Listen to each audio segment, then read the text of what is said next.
साथियों, आज हम बात करने जा रहे हैं पंजाब हरियाणा उच्च न्यायालय के बहुत महत्वपूर्ण निर्णय के बारे में।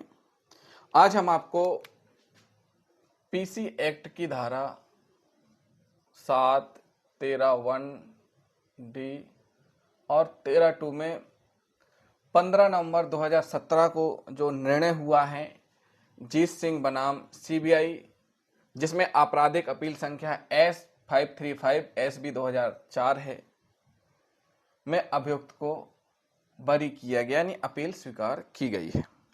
आज हम आपको इस वीडियो में क्या क्या बताएंगे। सबसे पहले हम आपको इसके तथ्य बताएंगे, मामले के तथ्य क्या हैं। उसके बाद फिर हम आपको इसमें 313 के जो बयान महत्वपूर्ण हैं, जो डिफेंस लिया गया, वो भी हम आपको बताएंगे। उसके बाद फिर इसी में हम आपको रंजिश बताएंगे। उसके बाद अवसर के बारे में बताएंगे कि अवसर था या नहीं। और सबसे महत्वपूर्ण चीज है कि 7 से अधिक निर्णय बताएंगे, वो भी कहां के, हाई कोर्ट और सुप्रीम कोर्ट के निर्णय भी बताएंगे। उसके बाद वर्तमान मामले का निर्णय भी बताएंगे। इतनी सारी चीजें हम आपको बताएंगे। और सबसे महत्वपूर्ण है, इसी वीडियो में हम आपको जो 7 से अधिक निर्णय बताने वाले हैं, जिन सभी निर्णयों में अपील स्वीकार हुई है और एक बात निकल करके सामने आई है कि मांग होना जरूरी है। जिन साथियों ने अभी तक हमारे चैनल को सब्सक्राइब नहीं किया है, हमारे चैनल को जरूर सब्सक्राइब कर लें। पीसी एक्ट की धारा 7 और 13 के बारे में हम पहले ही बता चुके हैं। धारा 7 और 13 में किसी सरकारी कार्य के संबंध में किसी लोक सेवक के द्वारा वैध पारिश्रमिक के अलावा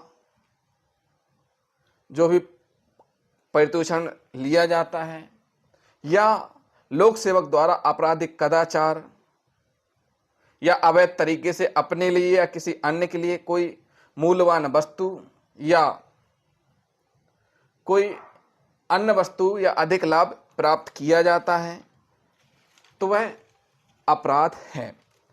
अवैध परितोषण की स्वीकृति का ऐसा सबूत तभी लागू होता है जब मांग का सबूत हो। तो सबसे पहले साथियों जान लेते हैं इस केस के फैक्ट क्या है घटनाक्रम, अभियोजन का मामला क्या है, वो हम आपको बताएंगे। साथियों, होता क्या है, जो इस मामले के अभियुक्त हैं, जो इस मामले का अभियुक्त है, अभियुक्त अपील करता है, उसी के द्वारा हाईकोर्ट में अपील की गई है। अपील करता है बीएसएनएल विभाग में, क्या है, मैकेनिक है। बीएसएनएल विभाग में मैकेनिक है। और जो शिकायत करता है इस मामले का, शिकायतकर्ता अभियोजन के अनुसार जो शिकायतकर्ता का आरोप है, आरोप यही है कि वह एक सीसीबी यानी कि सिक्का संग्रह बॉक्स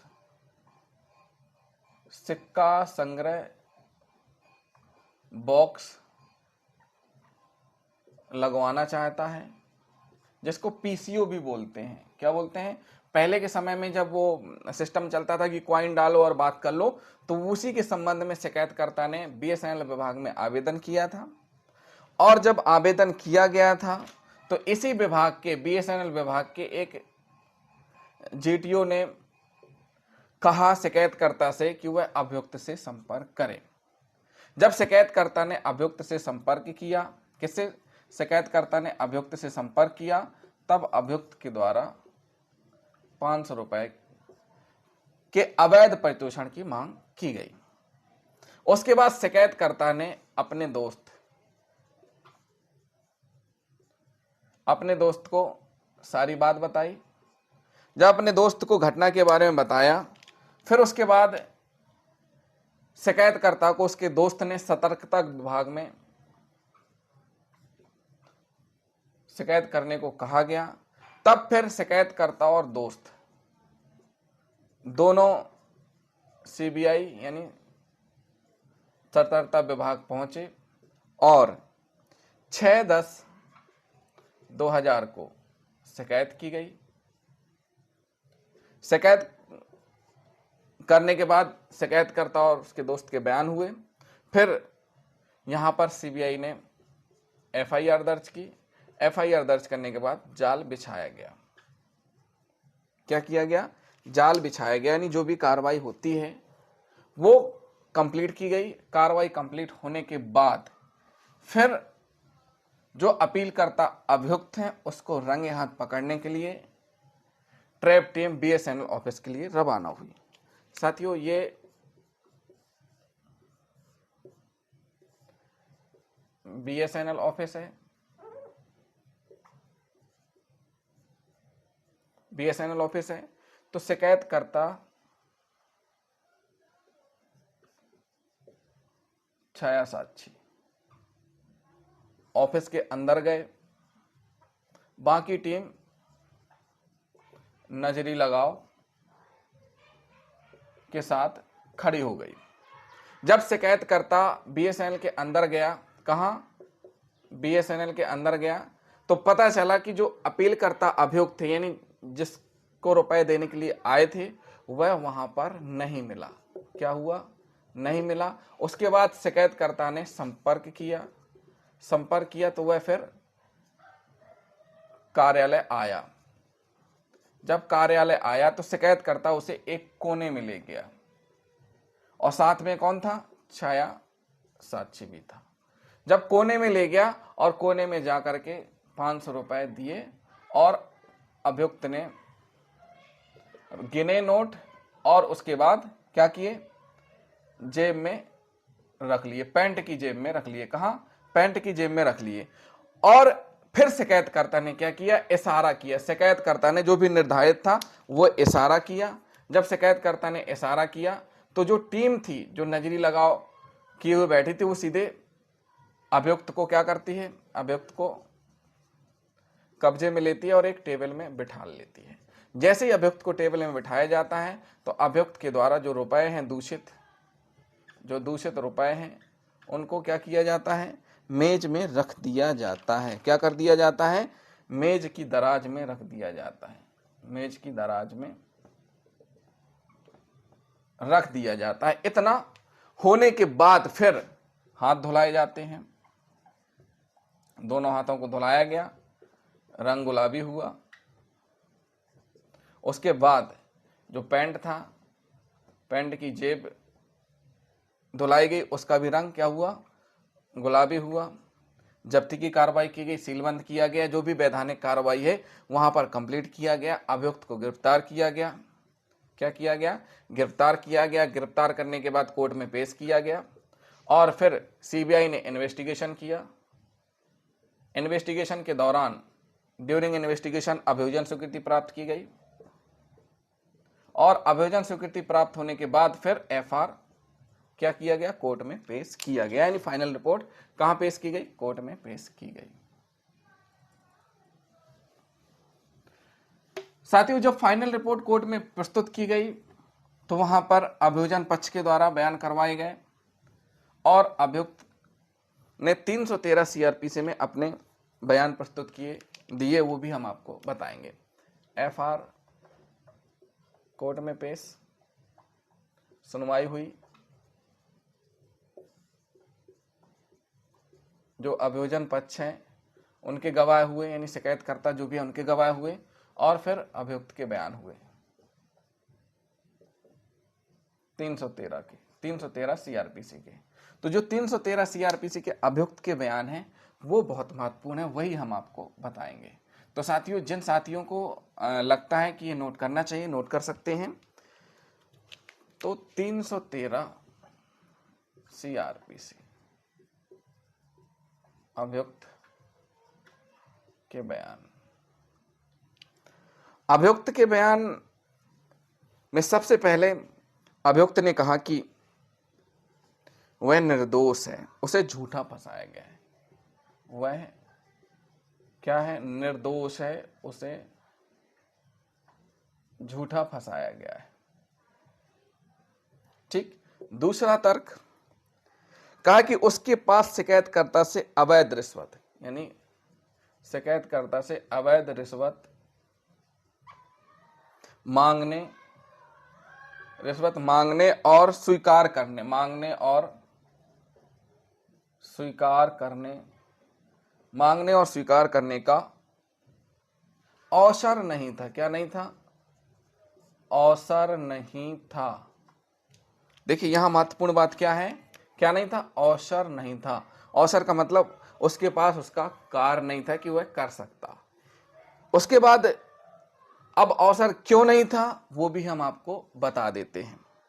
जो शिकायतकर्ता का जो सीसीबी का कनेक्शन होना था, शिकायतकर्ता का जो सीसीबी का कनेक्शन होना था, उसका कार्य किसके द्वारा किया जाता था? प्राइवेट ठेकेदार के द्वारा। यानी कि बीएसएनएल में आवेदन दो और प्राइवेट ठेकेदार के द्वारा बॉक्स लगाया जाएगा। क्या किया जाए? बॉक्स यानी पीसीओ लगाया जाएगा। तो साथियों यहां पर जो अभियुक्त है, अभियुक्त के पास अवसर नहीं था। उसके बाद फिर प्रश्न उठता है कि शिकायतकर्ता को कैसे पता? भाई ठीक है, आपको पता है कि आपके पास वो काम नहीं था, प्राइवेट ठेकेदार व्यक्ति के पास था, लेकिन शिकायतकर्ता को थोड़ी पता है। शिकायतकर्ता तो यही समझ रहा है कि वह कार्य आप कर सकते हैं। तो इस संबंध में भी एक पत्र जारी किया गया 13/10/2000 को एक पत्र जारी किया गया। किसको? शिकायतकर्ता को। इस पत्र के माध्यम से बताया गया कि जो बीएसएनएल किसके द्वारा? बीएसएनएल विभाग के द्वारा। किसको सूचित किया गया? 13/10/2000 को पत्र के माध्यम से बीएसएनएल विभाग के द्वारा शिकायतकर्ता को सूचित किया गया कि उसका जो आवेदन है लंबित है। क्या है? लंबित है। क्यों लंबित है? क्योंकि जो प्राइवेट ठेकेदार है उसके पास मशीन नहीं है। जैसे ही ठेकेदार मशीन लेकर आएगा, उस ठेकेदार के द्वारा आपके यहां सीसीबी बॉक्स लगा दिया जाएगा। क्या कर दिया जाएगा? सीसी बॉक्स लगा दिया जाएगा, यानी मशीन लाने के बाद लगाया जाएगा। इसके बाद फिर एक महत्वपूर्ण जो रंजिश वाली बात है, ये तो देखिए अवसर वाली बात यहां हो गई क्लियर, कि एक तो उसने बोला कि उसके पास नहीं है, दूसरा इस आवेदन के माध्यम से यह भी बताया कि शिकायतकर्ता को पता था, पेश किया गया आवेदन। उसके बाद फिर तर्क जो रंजिश की बात आती है, रंजिश के संबंध में जो बयान दिया गया है इस मामले में स्पष्ट रूप से कहा गया कि जो वर्तमान मामले का जो छाया गवाह है, जो छाया गवाह है, छाया गवाह का भतीजा बीएसएनएल विभाग, यानी जिस कार्यालय में अपीलकर्ता अभियुक्त काम कर रहा था, वहां पर छाया गवाह का भतीजा भी अस्थायी रूप से काम कर रहा था। अब एक घटना के कुछ दिन पहले भतीजे ने शराब पीकर अभियुक्त के साथ क्या किया? झगड़ा किया। जब अभियुक्त के साथ झगड़ा किया तो अभियुक्त ने इसकी शिकायत वरिष्ठ अधिकारियों से कर दी। किससे कर दी? वरिष्ठ अधिकारियों से शिकायत कर दी। जब वरिष्ठ अधिकारियों से शिकायत कर दी तो उसके बाद फिर उसके जवाब सवाल हुए। तो इस कारण वह रंजिश रखता था। कौन रंजिश रखता था? जो भतीजा है वह रंजिश रखता था, और फिर उसी वजह से छाया गवाह के साथ मिल करके उसको झूठा फंसाया गया है। उसे क्या किया गया है? झूठा फंसाया गया है। फिर उसके बाद इसमें 313 के बयान में जो अपील अभियुक्त हैं उसके द्वारा कहा गया कि जिस दिन ट्रैप हुआ, यानी जिस दिन ट्रैप की कार्रवाई की गई थी, उस दिन शिकायतकर्ता से वह मिला था। कौन मिला था? अपीलकर्ता अभियुक्त। शिकायतकर्ता से अपीलकर्ता अभियुक्त मिला था। मिलने पर हाथ मिलाए थे। किससे हाथ मिलाए थे? शिकायतकर्ता से। जब हाथ मिलाए, हाथ मिलाने के बाद तुरंत जैसे हाथ मिलाए, तुरंत फिर पुलिस अधिकारियों ने पकड़ लिया। क्या कर लिया? पुलिस अधिकारियों ने पकड़ लिया।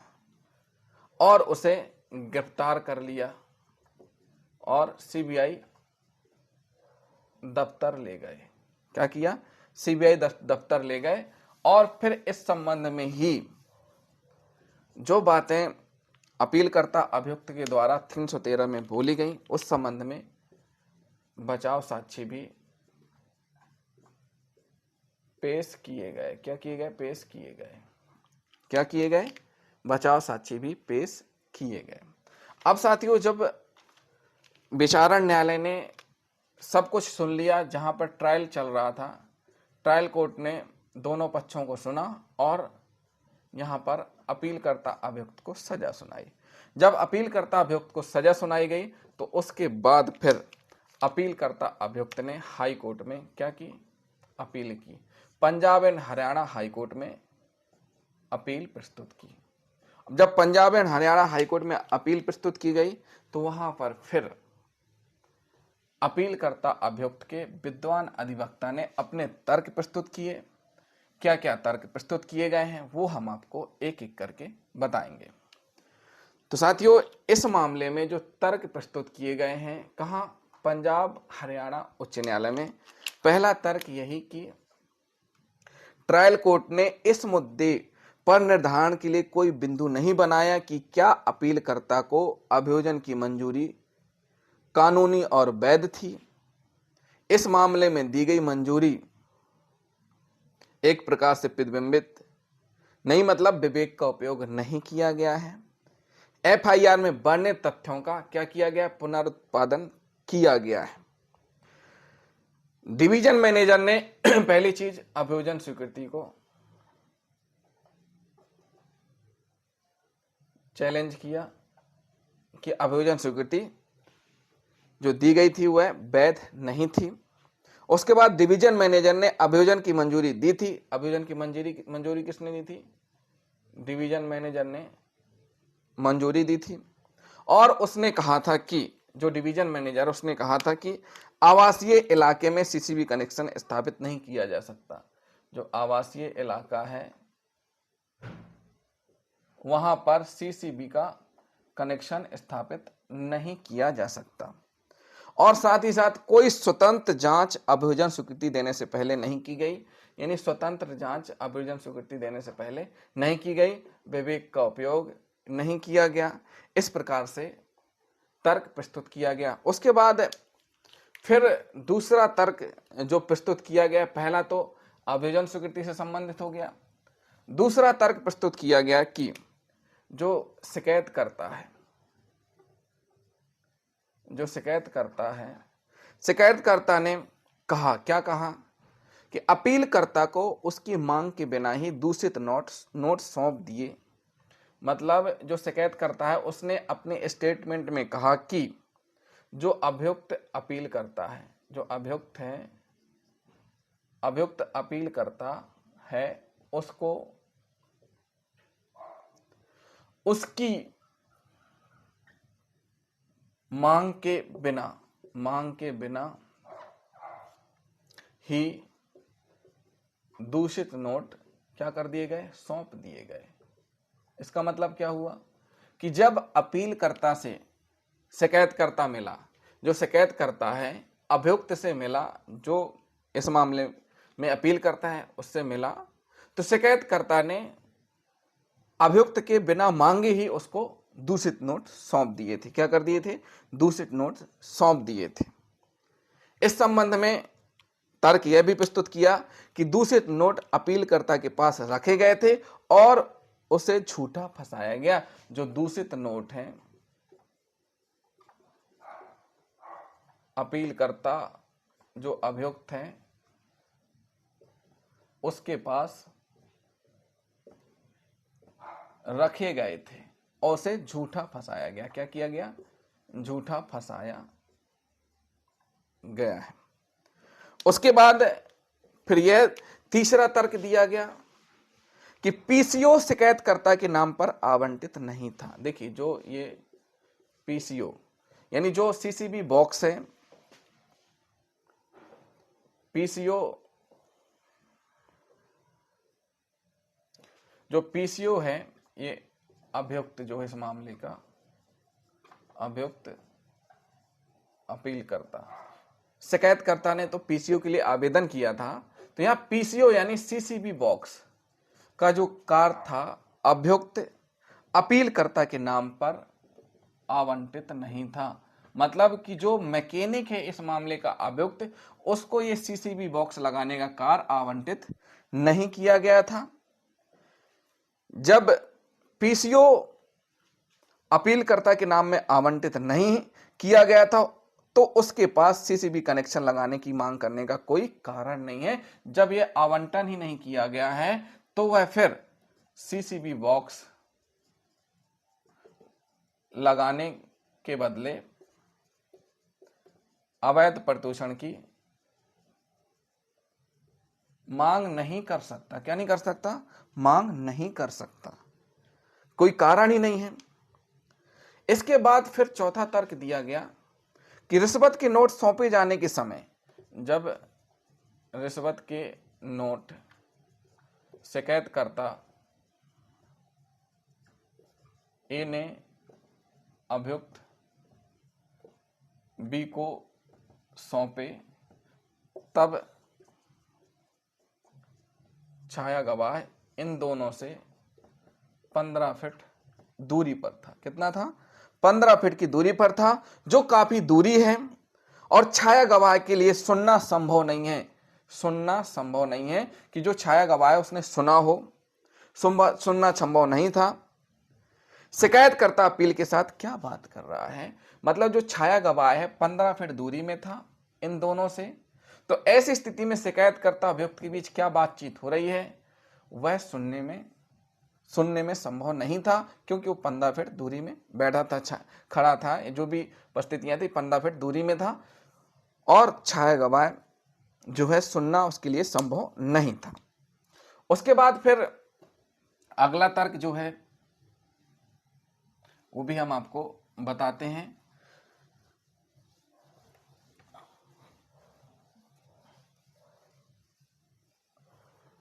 शिकायतकर्ता ने यह भी कहा कि जो शिकायतकर्ता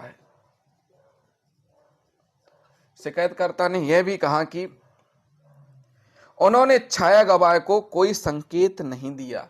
जो छाया गवाह है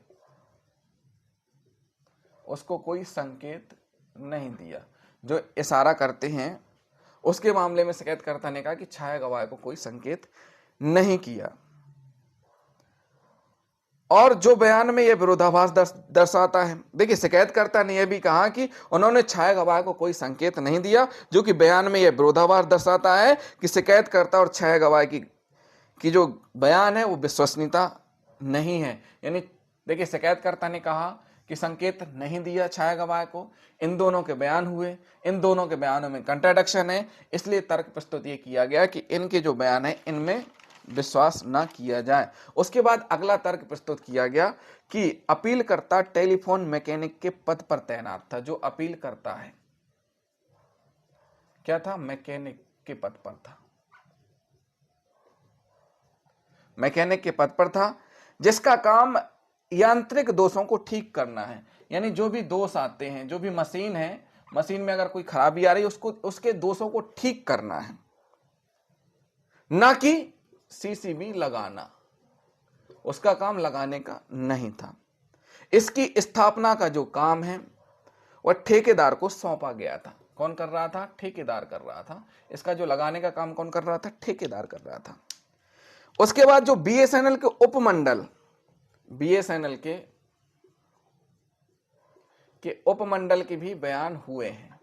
बीएसएनएल के उपमंडल ने कहा कि सीसीबी पीसीओ लगाने में विभाग की लाइनमैन की भूमिका नहीं थी। सीसीबी लगाने में विभाग की लाइनमैन की भूमिका नहीं थी। मतलब सीधी सी बात है कि जो सीसीबी लगना था उसमें विभाग की भूमिका नहीं थी। किसकी थी? प्राइवेट ठेकेदार की।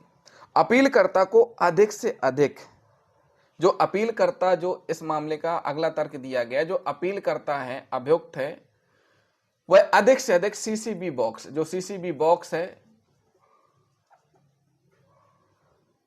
उसकी रिपेयर, मरम्मत के लिए बुलाया जा सकता था। किस लिए? मरम्मत के लिए, रिपेयर के लिए बुलाया जा सकता था, ना कि लगाने के लिए।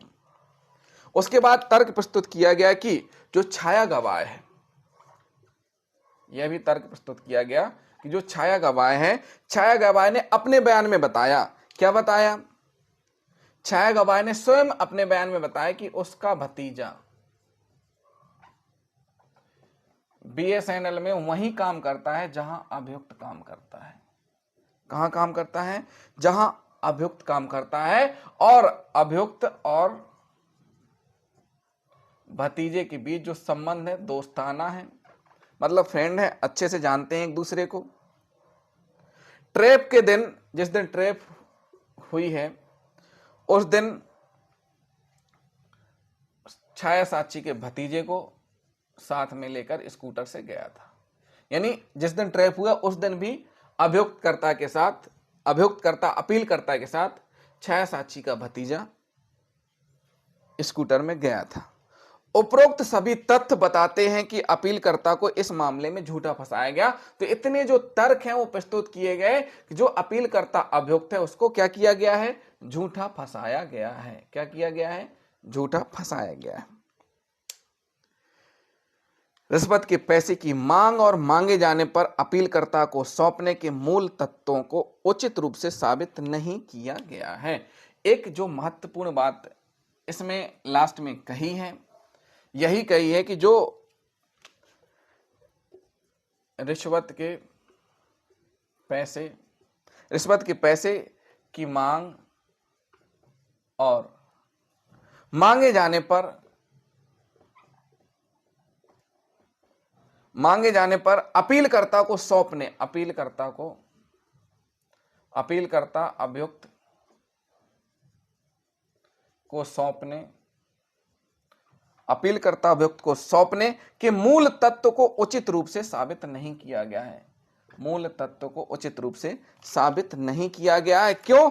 क्योंकि अवैध परितोषण की स्वीकृति का ऐसा सबूत तभी लागू हो सकता है जब मांग का सबूत हो। क्या हो? मांग का सबूत हो। अवैध परितोषण की मांग का सबूत पीसी एक्ट की धारा 7, 13(1)D, 13(2)D के तहत अपराध का मुख्य आधार है। अभाव में आरोप विफल हो जाएगा। इस प्रकार से तर्क प्रस्तुत किए गए और फिर अभियोजन पक्ष ने तर्क प्रस्तुत किए। अभियोजन पक्ष ने कहा कि जो अभियोजन का मामला है वह सही है, जो अपीलकर्ता अभियुक्त है उसके द्वारा अवैध राशि मांगी गई थी और रंगे हाथों गिरफ्तार किया गया है, इसलिए जो विचारण न्यायालय ट्रायल कोर्ट ने सजा सुनाई है सही है। इसके बाद माननीय न्यायालय ने जब दोनों पक्षों को सुन लिया, दोनों पक्षों को सुनने के बाद माननीय न्यायालय ने क्या कहा वो भी हम आपको बताएंगे।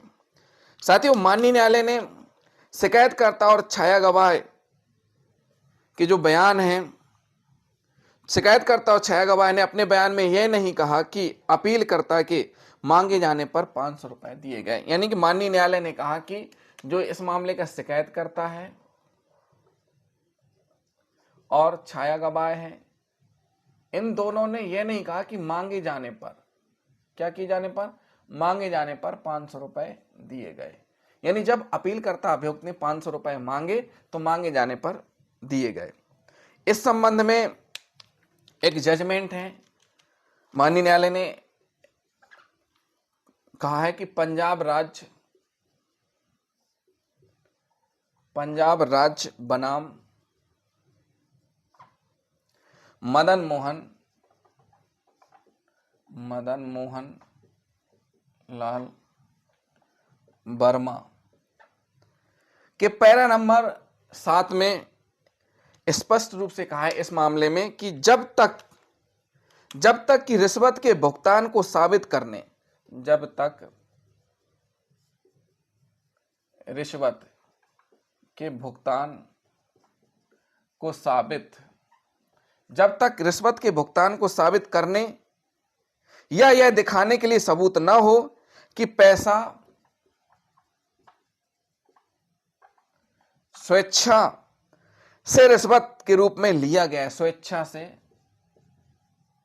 रिश्वत के रूप में लिया गया, क्या किया गया था? स्वेच्छा रिश्वत के रूप में लिया गया था।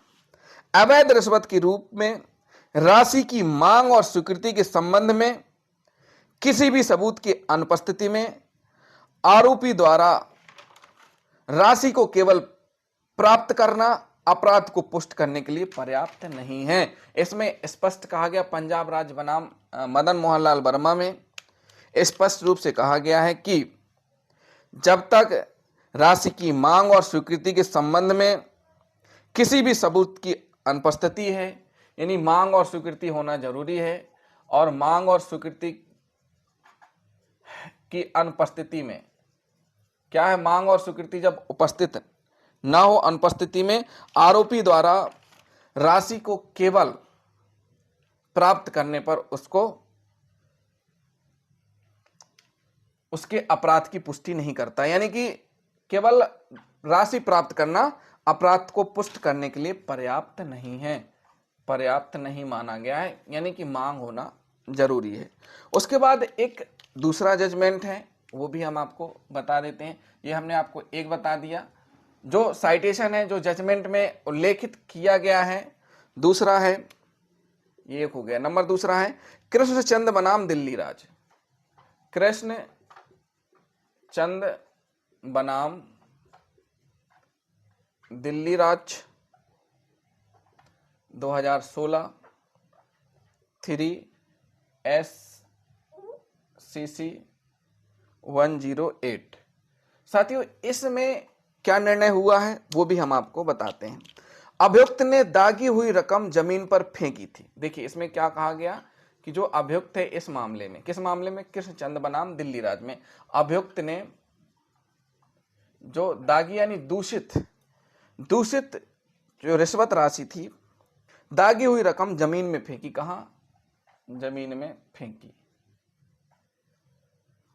जैसे किसके द्वारा उठाया गया?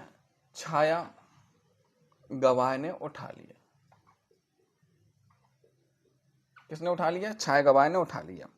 उसके बाद जो बरामदगी हुई है, बरामद दूषित नोटों की सीरियल नंबर के मिलान, जो बरामद राशि होती है उसके जो नोट रहते हैं उनके जो सीरियल नंबर हैं उनका मिलान 6 साक्षी के द्वारा किया जाता है और किया गया। उसके बाद अपीलकर्ता के दाएं और बाएं हाथ के साथ साथ उसकी शर्ट की बाईं जेब के, इसमें देखिए दोनों हाथ, जो अपीलकर्ता इस मामले के जो अभियुक्त हैं उसके दोनों हाथों में क्या हुआ? कलर आया है।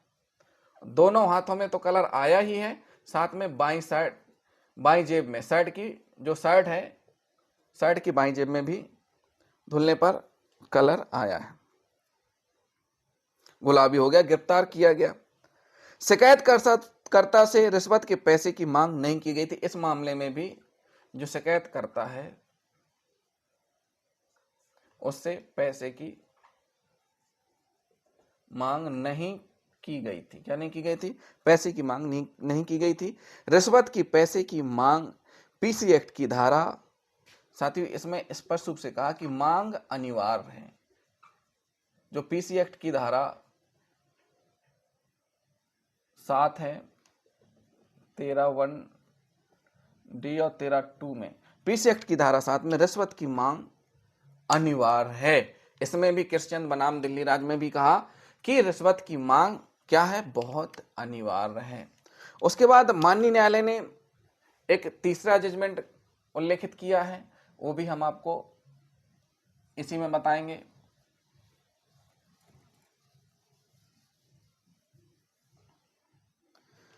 तीसरा जजमेंट है केरल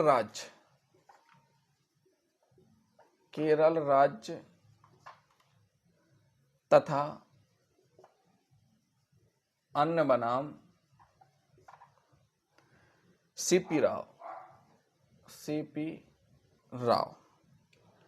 इसमें स्पष्ट रूप से कहा गया है कि मात्र बरामदगी से, मात्र क्या होने से?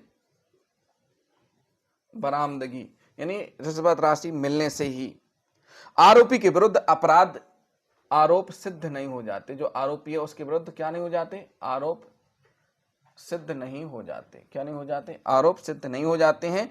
जरूरी है आरोपी ने स्वेच्छा से धन स्वीकार किया हो। क्या किया हो? स्वेच्छा से धन स्वीकार किया हो। आरोपी व्यक्ति से केवल राशि की वसूली कर लेने से उसे इसके तहत दोषी नहीं ठहराया जा सकता। इसमें ये तीसरा जजमेंट हो गया। उसके बाद चौथा जजमेंट है, वो भी हम आपको बताएंगे। चौथे जजमेंट में क्या कहा है माननीय न्यायालय ने, वो भी हम आपको बताएंगे। चौथे जजमेंट का नाम है सतवीर सिंह बनाम दिल्ली राज्य 2014 4 RCR आपराधिक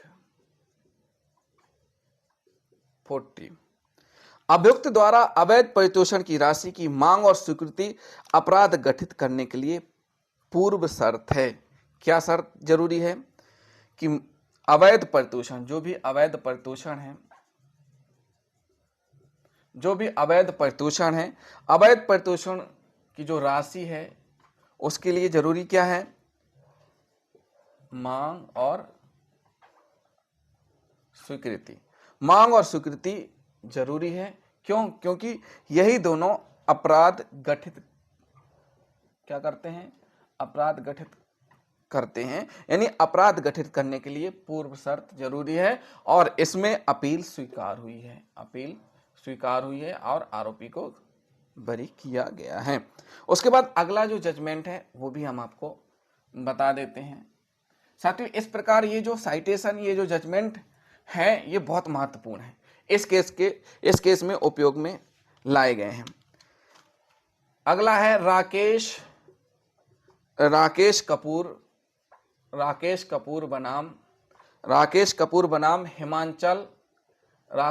बनाम हिमाचल प्रदेश 2012।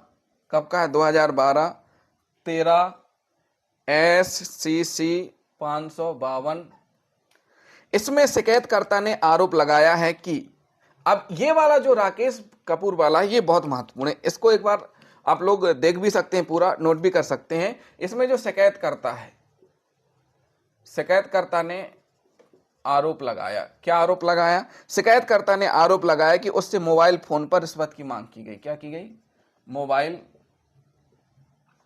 फोन पर रिश्वत की मांग की गई। जो इस मामले के आयु हैं, जांचकर्ता अधिकारी हैं, उसने शिकायतकर्ता और छाया साक्षी इन दोनों की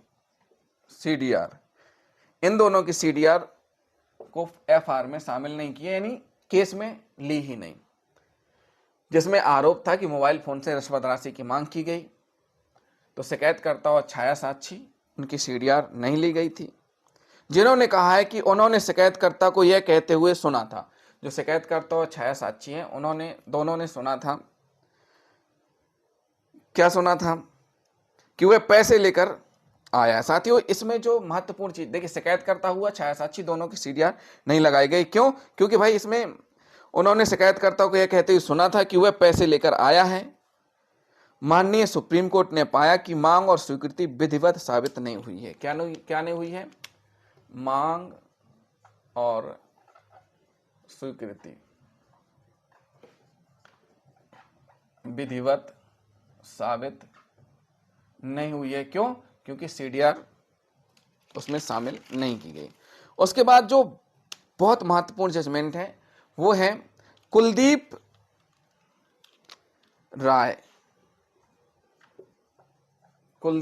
राय बनाम पंजाब राज्य 2 RCR आपराधिक 781। क्या है? कुलदीप राय बनाम पंजाब राज 2 RCR आपराधिक 781। इस प्रकार जो ये मामला है कुलदीप राय वाला, इस मामले में माना कि जहां तक सबूतों की प्रशंसा का संबंध है, इस प्रकार के मामलों को अलग आधार पर माना जाना चाहिए। कैसा होना चाहिए? अलग अलग आधार पर। कैसे? अलग अलग आधार पर माना जाना चाहिए। क्यों माना जाना चाहिए? यदि इन मामलों में, जो पीसी एक्ट के मामले हैं, इन मामलों में अगर दोष सिद्धि होती, क्या होती है? इन मामलों में अगर दोष सिद्धि होती है तो न केवल आरोपी जेल जाता है बल्कि अपनी आजीविका भी खो देता है। क्या करता है? आजीविका, यानी उसकी जो रोजी रोटी है, नौकरी है, वो भी खो देता है। और इसके साथ साथ बदनामी भी होती है। क्या होती है? बदनामी भी होती है। इसलिए इन मामलों में सबूतों की सराहना करते समय जो भी न्यायालय हैं उनको हमेशा ध्यान रखना चाहिए और सावधान सतर्क रहना चाहिए कि यदि दृष्टिकोण संभव है, यदि दो दृष्टिकोण संभव है, यदि दो दृष्टिकोण संभव है, कितने दृष्टिकोण संभव हैं? दो दृष्टिकोण संभव हैं, तो उस दृष्टिकोण को अपनाया जाना चाहिए जो कि आरोपी के अनुकूल हो। क्या हो? आरोपी के अनुकूल हो, यानी कि उस दृष्टिकोण को अपनाया जाना चाहिए जो कि आरोपी के पक्ष का हो। इसलिए अपराध को उचित संदेह की छाया से परे साबित किया जाना चाहिए। क्या करना चाहिए? उचित संदेह, उचित संदेह के परे साबित किया जाना चाहिए। तो साथियों, वर्तमान जो मामला है, ये साइटेशन थे इस केस में। उसके बाद एक साइटेशन और रह गया, वो भी हम आपको बताएंगे। जो वर्तमान मामला है, इसमें न्यायालय ने माना है कि ट्रायल कोर्ट, यानी जहां पर सुनवाई हुई है वर्तमान मामले में ट्रायल कोर्ट ने क्या नहीं किया है? जो शिकायत करता है, शिकायतकर्ता के अपुष्ट बयान के आधार पर यह निष्कर्ष निकालते हुए गंभीर गलती की है कि रिश्वत की मांग विधिवत साबित होती है। मतलब क्या गलती की है? गंभीर गलती, कि रिश्वत की मांग विधिवत साबित होती है। क्या होती है? विधिवत साबित होती है। यह गलती की है। क्यों? क्योंकि जो शिकायतकर्ता है उसने बयानों में बोला कि उसने अपीलकर्ता अभियुक्त के बिना मांगे ही रिश्वत राशि दी थी। इस संबंध में एक निर्णय है पंजाब राज्य बनाम मदन मोहन लाल वर्मा के मामले में अवलोकन के अनुसार शिकायतकर्ता की एकमात्र गवाही विश्वसनीय नहीं होती। इसमें कहा गया कि एकमात्र शिकायतकर्ता की गवाही विश्वसनीय नहीं होती। क्या नहीं होती? विश्वसनीय नहीं होती है। जो वर्तमान मामला है, माननीय न्यायालय ने कहा कि वर्तमान मामले में शिकायतकर्ता और छाया गवाह, जो वर्तमान मामला शिकायतकर्ता और छाया गवाह है, शिकायतकर्ता और छाया गवाह की जो बयान है इनमें क्या है? विसंगति है। क्या है? विसंगति है। शिकायतकर्ता ने कहा कि वह ट्रेप की तारीख से, अब देखिए शिकायतकर्ता जो है, शिकायतकर्ता ने कहा कि वह जिस दिन ट्रेप हुआ है, ट्रेप की तारीख से 15 दिन पहले अपीलकर्ता द्वारा रिश्वत की मांग के बारे में छाया गवाह को बताया था। किसको? जो छाया गवाह है उसको 15 दिन पहले बताया था। क्या किया था? 15 दिन पहले बताया था। जबकि छाया गवाह ने कहा है, जबकि जो छाया गवाह है उसने कहा कि उसको ट्रेप के दिन बताया गया। साथ ही उस शिकायतकर्ता ने कहा कि इस घटना के बारे में 15 दिन ट्रेप के पहले ही बता दिया था कि बीएसएनएल ऑफिस में उसके द्वारा अवैध राशि की मांग की, उससे अवैध राशि की मांग अपीलकर्ता अभियुक्त के द्वारा की जा रही है। ऐसा 15 दिन पहले बता दिया गया था, शिकायतकर्ता कह रहा। लेकिन जो छाया गवाह है वो कह रहा है कि ट्रेप दिन ट्रैप के दिन ही बताया गया। तो इस प्रकार इसमें विसंगति है। उसके बाद माननीय न्यायालय ने कहा कि अभियोजन की स्वीकृति देते समय विवेक का न प्रयोग करने के बारे में जो अपील करता कि विद्वान का तर्क है, दलील है, उसको खारिज कर दी है।